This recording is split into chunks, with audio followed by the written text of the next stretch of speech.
ஜெய் ஸ்ரீ மாத்ரே நமக. ஜெய் குருதத், ஜெய் குரு பரசுராம். நமஸ்காரம். நான் கரூர்லேருந்து வல்சலா பணிக்கர், பிரசன்ன ஜோதிடர். இன்னைக்கு நம்ம ரிஷப ராசிக்கு மாசி மாத பலன்கள் பார்க்க போகிறோம். இந்த மாசி மாதம் எப்போ பிறக்குது அப்படின்னா 12/2/2025 புதன்கிழமை மக நட்சத்திரத்தில் பிறக்குது. புதன்கிழமை இரவு 9:59க்கு தாங்க இந்த மாசி மாதம் பிறக்குது. இது என்னன்னா மாசி மாதம் பொறுத்த வரைக்கும் உங்களை ரிஷப ராசிக்கு ரொம்ப அற்புதமாக இருக்குது. இவ்வளோ நாளாக உங்களுடைய ராசியில் குரு வக்ரமா இருந்தாரு. இந்த மாசம் அந்த வக்ர நிவர்த்தி ஆயிட்டாரு. அது ஒரு நல்ல அமைப்பு. நிறைய மாற்றங்கள் இந்த மாசத்துல இருந்து தான் உங்களுக்கு நிகழப்போகுது. இவ்வளோ நாளா நிறைய பிரச்சனைகள்லாம் இருந்திருக்கும். அது எல்லாமே ரொம்ப சூப்பரா இருக்க போகுது. ஏன்னா 10ஆம் இடத்துல சூரியன் திக்பலம் ஆகிறாரு. 10ஆம் இடத்துல ஆல்ரெடி உங்களுக்கு சனி இருக்காரு. இப்போ சூரியனும் திக்பலம் அடைய போறாரு. ஒரு நல்ல ராஜயோகம் அப்படின்னா இந்த மாதம் உங்களுக்கு நல்ல அமைப்புகள் இருக்கு. அது மட்டும் இல்லாம சுக்கிரனும் உங்களுடைய ராசி அதிபதி சுக்கிரனும் உச்சத்துல இருக்காரு. சோ அதனால அதுவும் உச்சம் அப்படிங்கிறது என்னன்னா 11ஆம் இடத்துல இருக்காரு. அப்பனா பாத்துக்கோங்க, ரிஷப ராசிக்காரங்களுக்கு இந்த மாசி மாசம் நல்ல அருமையான பலன்கள். அதாவது ஒரு பெரும் பணம் அப்படிங்கிறது இந்த மாதம் நீங்கள் இவ்வளோ நாளாக எதிர்பார்த்துட்டு இருந்திருப்பீங்க. ஒரு பெரிய அமௌண்ட் நமக்கு வருமா அப்படின்னு எதிர்பார்த்துட்டு இருப்பீங்க. அவங்களுக்கெல்லாம் இந்த மாதம் நல்ல அமைப்பு. ஏன்னா சுக்கிரன் உங்களுடைய ராசி அதிபதியே 11ஆம் இடத்துல ராகுவோடு சேர்ந்துருக்காரு. ஒரு பெரிய நீங்கள் இவ்வளோ நாளாக போட்ட எஃபர்ட்டுக்கு ஒரு பெரிய அமௌண்ட் அப்படிங்கிறது உங்களுக்கு கண்டிப்பாக வரப்போகுது. ஏன்னா சுக்கிரன் உச்சம் பெற்றுட்டா ராசிக்கு கண்டிப்பாக நல்லதை செய்வார். அது மட்டும் இல்லாமல் சூரியனும் திக்பல இருக்காரு. அப்போ தொழில நல்ல மாற்றம், முன்னேற்றம் உறுதியாக உண்டு. இந்த மாசம் தொழில் பண்றவங்களுக்கெல்லாம் சூப்பர். அதுவும் இம்போர்ட் எக்ஸ்போர்ட் பண்றீங்களா அவங்கெல்லாம் நல்ல கோடிக்கணக்கில் சம்பாதிக்கக்கூடிய அமைப்புகள் இருக்கு. அதாவது ஏற்றுமதி இறக்குமதி சார்ந்த தொழில்களுக்கு பல கோடிகள் உங்களுக்கு லாபங்களாவே வரதுக்குண்டான அமைப்பு இருக்கு. உத்தியோகத்தில் இருக்கவங்களுக்கு ரொம்ப ரொம்ப கவனமாக இருக்கணும். 6 ராகுவோட போய் சேர்றாரு. 6 உங்களுக்கு சுக்கிரன் தான். ஆனால் ராகுவோட போய் சேரும்போது மாயை அப்படிங்கிற ஒரு விஷயத்துக்கு ஆளாகாதீங்க. என்னன்னா அதாவது சனியும் அந்த இடத்துல வரப்போறாரு. ஆனால் இப்போ இருந்து நீங்கள் அலாட்டா ஆறுமுகம் அப்படின்னு மனசில் நீங்கள் நினச்சிக்கணும். வேற வழி கிடையாது. ஏன் அப்படின்னா அரசாங்க உத்தியோகத்தில் இருக்கிறவங்களும் ரொம்ப கவனமாக இருக்கணும். செக்கு ஹேண்டில் பண்ணுறது, கேஷை ஹேண்டில் பண்ணுறது, இவங்க எல்லாமே ரொம்ப கவனமாக இருக்கணும். பணத்தை மாற்றி விடுற விஷயங்கள், இந்த மாதிரி விஷயங்களே ரொம்ப கவனமாக இருக்கணும். பொதுவாகவே நீங்கள் செய்யக்கூடிய ஒவ்வொரு செயலியுமே யோசிச்சு செஞ்சீங்க அப்படின்னா உத்தியோகத்தில் இருக்கவங்களுக்கு எந்த பிரச்சனையும் இல்லை. ஆனால் உத்தியோகத்தில் உங்களுக்கு நல்ல லாபம், நீங்கள் எதிர்பார்க்காத வகையில் ஒரு மிகப்பெரிய அமௌண்ட்டு அப்படிங்கிறது உங்களுக்கு வரதுக்குண்டான வாய்ப்புகள் இருக்குது. ஒரு சிலருக்கு வீடு கட்டக்கூடிய பிராப்தம், வண்டி வாகனங்கள் வாங்கக்கூடிய பிராப்தம், இது எல்லாமே ரிஷபராசிக்காரங்களுக்கு இருக்குது. 4ஆம் இடத்தை சூரியன் பார்க்குறாரு. சூரியன் உங்களுக்கு 4ஆம் அதிபதி. அவர் சனியோடு சேர்ந்து, அதாவது உங்களுக்கு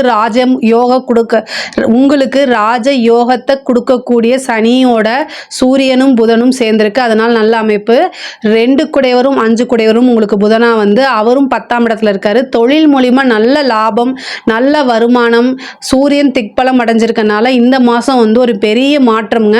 நல்ல வருமானம், லாபம் எல்லாமே ஈட்டக்கூடிய அமைப்புகள் இருக்கு. படிக்கக்கூடிய குழந்தைகள் படிப்பில் ரொம்ப ஆர்வமாக இருக்கணும். இல்லை அப்படின்னா கண்டிப்பாக நீங்கள் நினச்ச மார்க்கை வாங்க முடியாது. புதன் கல்விக்காரகன் சனியோட போய் சேர்ந்து மந்தப்படுத்திடுவார். படித்தது எதுவுமே ஞாபகத்தில் இருக்காது. படிப்பை பொறுத்த வரைக்கும் கவனமாக இல்லை அப்படின்னா கண்டிப்பாக நீங்கள் நினச்ச விஷயங்கள், அதாவது ஃபெயில் ஆகிறதுக்கு வாய்ப்புகள் இருக்குது. அதனால் கவனமாக இருங்க. கலைத்துறை சம்மந்தப்பட்டவங்களுக்கு இது சூப்பரான ஒரு பொற்காலம். இந்த மாதம் சுக்கிரன் உச்சத்தில் இருக்குது. கலைக்கு சம்மந்தப்பட்ட சுக்கிரனே உச்சத்தில் இருக்குது. அதுவும் ராகுவோடு சேர்ந்து.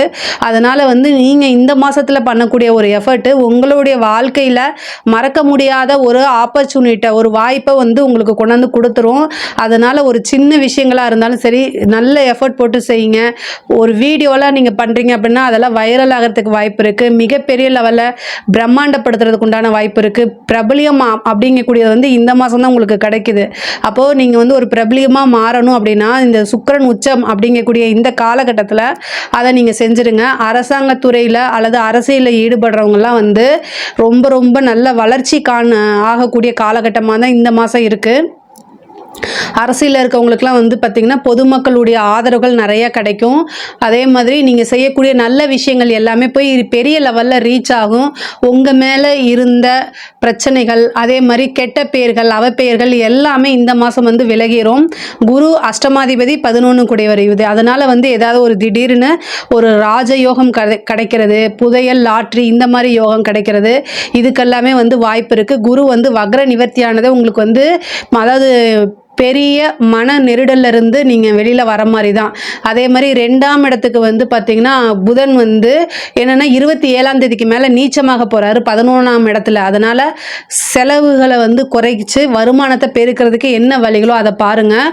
புதன் நீச்சமாகும் போது உங்களுக்கு கடன் சம்மந்தப்பட்ட பிரச்சனைகளோ அல்லது வந்து செலவு விரயம் ஆகிறதுக்கு உண்டான வாய்ப்புகள் இருக்குது. ஆனாலும் புதன் வந்து உங்களுக்கு நீச்சபங்க ராஜயோகம் தான். நீங்கள் எப்பவும் போடக்கூடிய கடினமான உழைப்பை போடுங்க. கண்டிப்பாக வந்து உங்களுக்கு இந்த மாதம் வந்து நல்ல முன்னேற்றம். ஏன்னா வந்து நல்ல ராஜயோகம் பெறக்கூடிய அமைப்புகள் தான் கிரகங்கள். ராஜயோகம் வந்து ஏன்னா நல்ல ராஜயோகம் பெறக்கூடிய அமைப்புகள் தான் இந்த மாதம் உங்களுக்கு இருக்குது. 5ல் இருக்கக்கூடிய கேது வந்து புத்திர பாக்கியத்தை கொடுக்கறதுக்கு உண்டான வாய்ப்பு இருக்குது. 7ஆம் இடத்துக்கு அதாவது உங்களுடைய ராசிக்கு வந்து பார்த்திங்கன்னா 7ஆம் இடத்துக்கு வந்து குருவோடைய அனுகிரகம் இருக்கனால திருமணம் சம்மந்தப்பட்ட இதெல்லாம் வந்து இந்த மாதம் உங்களுக்கு நிகழ்கிறதுக்கு உண்டான வாய்ப்புகள் இருக்குது. ஒரு சிலர் வந்து வெளிநாடு வெளியூர் போகிறதுக்கு உண்டான வாய்ப்புகள் இருக்குது. பெண்களை பொறுத்த வரைக்கும் ஆடை ஆபரண சேர்க்கை இந்த மாதம் உறுதியாக உண்டு. அதே மாதிரி கோர்ட்டு கேஸு பிரச்சனைகள் இருக்குது அப்படின்னா அது எல்லாமே சால்வ் ஆகிறதுக்கு, ஏன்னா 6 கூடையவர் வந்து உச்சம் பெறறதுனால சால்வ் ஆகிறதுக்கு உண்டான வாய்ப்புகள் இருக்குது. மேக்சிமம் வந்து பார்த்திங்கன்னா ராசி அதிபதியே 6ஆம் அதிபதியே வரதுனால, அது இல்லாமல் மிருகசீஷ நட்சத்திரமும் இந்த மிருகசீஷ நட்சத்திரக்காரர்கள் ரிஷபராசியில் மிருகசீஷ நட்சத்திரக்காரர்கள் இருந்தீங்க அப்படின்னா கோர்ட்டு கேஸுன்னு போகும்போது உங்களுக்கு தீர்ப்பு வர்றதுக்கு ரொம்ப டிலே ஆகிறதுக்கு வாய்ப்புகள் இருந்தால் நீங்கள் போய் பேசி சமரசம் பண்ணுறதுல தான் உங்களுக்கு எப்போவுமே வெற்றியும் ஆதாயமே இருக்குது. அது இந்த மாதம் நிகழ்கிறதுக்கு உண்டான வாய்ப்புகள் இருக்குது. இடம் சம்மந்தப்பட்ட வில்லங்கங்கள்லாம் நீங்கிரும். உங்களுடைய ஹெல்த் சம்மந்தப்பட்ட விஷயங்களை ரொம்ப கான்சியஸாக இருங்க. ஏன்னா சூரியன் சனியும் சேர்ந்துருக்கு. எலும்பு சம்மந்தப்பட்டது, கால் வலி, முட்டுக்கு முட்டு வலிக்கிறது, நரம்பு சம்மந்தப்பட்ட பிரச்சனைகள்லாம் இந்த மாதம் வரதுக்கு வாய்ப்பு இருக்குது. அதனால் ரொம்ப ரொம்ப கவனமாக இருங்க. ரிஷப ராசியை பொறுத்த வரைக்கும் பொருளாதார வளர்ச்சி, நல்ல வருமானம், நல்ல லாபம் எல்லாமே இந்த மாதம் இருக்குது. இதில் ஏதாவது சந்தேகங்கள் இருக்குது அப்படின்னா கமெண்ட்ஸில் கேளுங்க, நான் கண்டிப்பாக ஆன்சர் பண்ணுறேன். நம்மளுடைய சேனலை லைக் பண்ணுங்கள், ஷேர் பண்ணுங்கள், சப்ஸ்கிரைப் பண்ணுங்கள். நன்றி, வணக்கம்.